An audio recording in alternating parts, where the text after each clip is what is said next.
Former President Trump still faces other criminal investigations in addition to this hush money case we've been talking about all morning, including a special counsel's inquiry into the January 6th assault on the Capitol and his handling of documents that were marked classified that were found at his Florida home.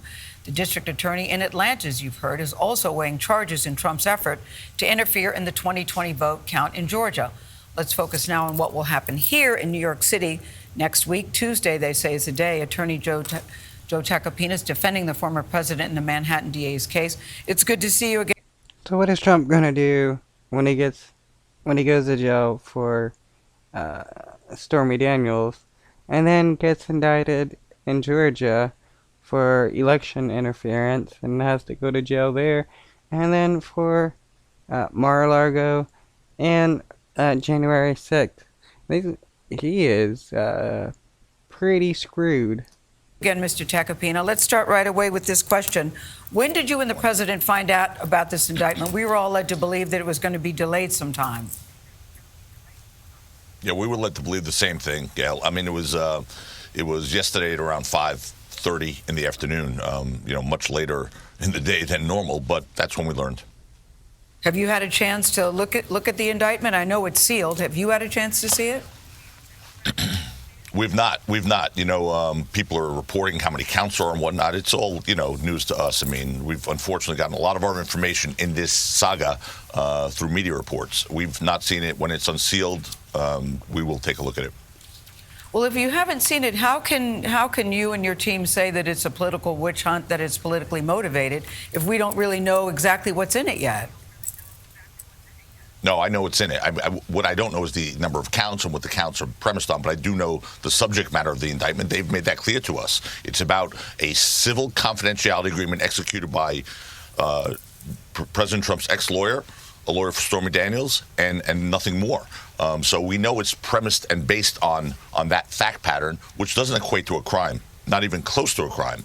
If you want to look at campaign finance laws and discuss that, FEC chairmen have come on and said there is no crime here. The FEC looked at this and found no wrongdoing whatsoever. I mean, he's Trump's defense lawyer. He's gonna have to defend Trump no matter what. If Trump did something wrong or not, he's going to make it seem like Trump did nothing wrong. So we know what the subject matter is. We know what the basis of the charges. We don't know the exact counts or how they're formulating the counts, but that doesn't really matter. Well, based on your statement that you made just now, how worried is Donald Trump about this indictment? Oh, he's not worried at all. I mean, he's upset, angry. He is being persecuted politically. That is clear to many people, not only on the right but on the left. And we as Americans honestly should be concerned. Today it's Donald Trump. Tomorrow it's going to be a Democrat. The day after that it could be your brother, your son, your daughter. Oh, shoot. Hey, guys, one day, if you commit a crime, you're going to be arrested for it. It could be a Democrat or it could be one of your family members. Well... And we have to be concerned about the rule of law falling, because what's happened here is this is a case that would not have been brought against another individual in this country if his name wasn't Donald Trump, pursued by a prosecutor who has obviously very diverse political views from the president. So it's a very troubling case because there's no crime here. The United States Attorney's Office, who has jurisdiction over federal election campaigns, turned this down. The FEC, the Federal Election Committee, turned this down and said there was no wrongdoing. So how a state prosecutor is going to prosecute a federal election campaign violation, which they think is a violation, which clearly isn't if you understand the law, I really have no idea. I hear you, but we just had Senator Warren here. Many Democrats are saying the same thing. Nobody is above the law. Let's let the process play out. Why don't we all just take that process? Why don't we all just take that process? No one's above the law, but just let, yeah, go ahead.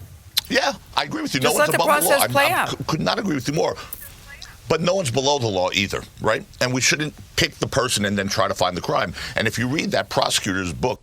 Okay, well, if Trump is innocent, the courts will be able to prove that he's innocent, and he will be able to prove that he's innocent, and then boom, he can, countersue for, false charges and stuff. But, if he's guilty, well, yeah, he's going to be found guilty. Mark Pomerantz, who left the office in a huff and wrote a book. What he said was they had Donald Trump, they despised and loathed him, and he was looking for a crime to fit the person.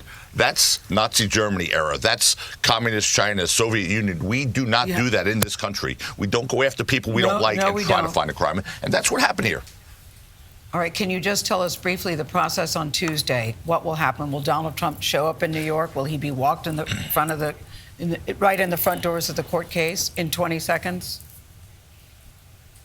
Yeah, we're trying to work out those logistics. It looks like possibly Tuesday, but I don't know yet. And as far as how that all happens, this is a case of first impression for all of us. You have Secret Service involved, NYPD, Court Officers Union. So I'm not sure exactly how it plays out, but we'll get through it.